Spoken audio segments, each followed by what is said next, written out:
ਅੱਛੇ ਤਰੀਕੇ ਦੇ ਨਾਲ ਰਨ ਹੋ ਸਕੇ, ਜਿਹਦੇ ਵਿੱਚ ਕੁਝ ਦੋਸਤ ਅਸੀਂ ਪੰਜਾਬ ਲੈਵਲ ਦੇ ਉੱਤੇ ਮੁੰਤਖਬ ਕੀਤੇ ਨੇ।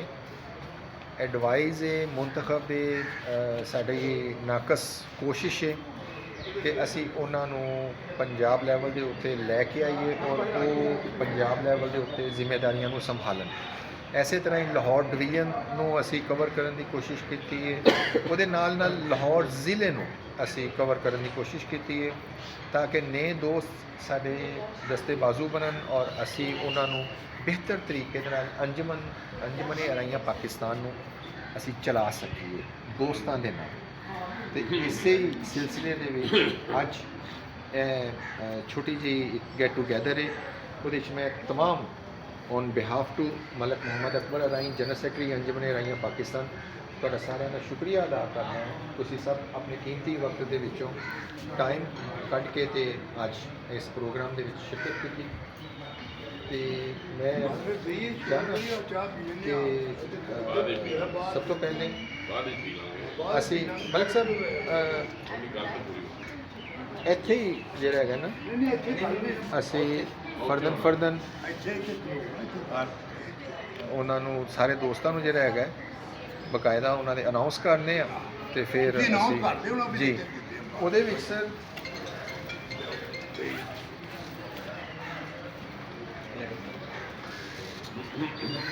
ਅਸੀਂ ਲਾਹੌਰ ਤੋਂ ਸ਼ੁਰੂ ਕਰਨੇ। ਸਭ ਤੋਂ ਪਹਿਲੇ ਮੇਹਰ ਮੁਹੰਮਦ ਬੂਟਾ ਸਾਹਿਬ, ਇਹਨਾਂ ਨੂੰ ਅਸੀਂ ਲਾਹੌਰ ਦਾ ਫਾਈਨਾਂਸ ਸੈਕਟਰੀ ਅੰਜਮਨ ਅਰਾਈਆਂ ਲਾਹੌਰ ਜ਼ਿਲ੍ਹਾ ਲਾਹੌਰ ਦਾ ਫਾਈਨਾਂਸ ਸੈਕਟਰੀ ਜਿਹੜਾ ਉਹ ਮੁਕਰਰ ਕੀਤਾ ਹੈ।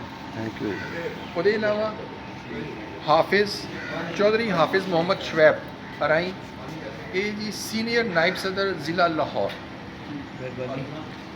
ਉਹਦੇ ਬਾਅਦ ਸਰ ਚੌਧਰੀ ਉਮਰ ਜ਼ੀਸ਼ਾਨ ਅਰਾਈ ਸਾਹਿਬ, ਇਹਨਾਂ ਨੂੰ ਅਸੀਂ ਲਾਹੌਰ ਡਿਵੀਜ਼ਨ ਦਾ ਜਿਹਦੇ ਵਿੱਚ 3 ਜ਼ਿਲ੍ਹੇ ਆ ਜਾਂਦੇ ਨੇ 4 ਜ਼ਿਲ੍ਹੇ ਆ ਜਾਂਦੇ ਨੇ, ਲਾਹੌਰ ਸ਼ੇਖੂਪੁਰਾ ਨਨਕਾਣਾ ਸਾਹਿਬ ਔਰ ਕਸੂਰ, ਉਹਦਾ ਸਦਰ ਮੁਕਰਰ ਕੀਤਾ ਹੋਵੇ ਜੀ। ਉਹਦੇ ਬਾਅਦ ਚੌਧਰੀ ਮੁਹੰਮਦ ਅਬਾਸ ਮਜੀਦ ਸਾਹਿਬ, ਇਹਨਾਂ ਨੂੰ ਅਸੀਂ general secretary Anjuman Araiyan Lahore division ਲੈ ਕੇ ਆਏ ਆ ਤਾਂ ਕਿ ਇਹ ਔਰ ਚੌਧਰੀ ਉਮਰ ਜ਼ੀਸ਼ਾਨ ਸਾਹਿਬ ਮਿਲ ਕੇ ਜਿਹੜਾ ਨਾ ਲਾਹੌਰ ਡਿਵੀਜ਼ਨ ਨੂੰ ਕਵਰ ਕਰਨ। ਉਹਦੇ ਬਾਅਦ ਚੌਧਰੀ ਸ਼ਫੀਕ ਅਹਿਮਦ ਬੂਟਾ ਸਾਹਿਬ, ਇਹਨਾਂ ਨੂੰ ਅਸੀਂ ਨਾਇਬ ਸਦਰ ਅੰਜਮਨ ਅਰਾਈਆਂ ਪੰਜਾਬ ਇਹਨਾਂ ਕੇ ਰਿਕੁਐਸਟ ਕੀਤੀ ਔਰ ਮਿਹਰਬਾਨੀ ਸਭ ਦੀ ਮਿਹਰਬਾਨੀ ਸਾਹਿਬ।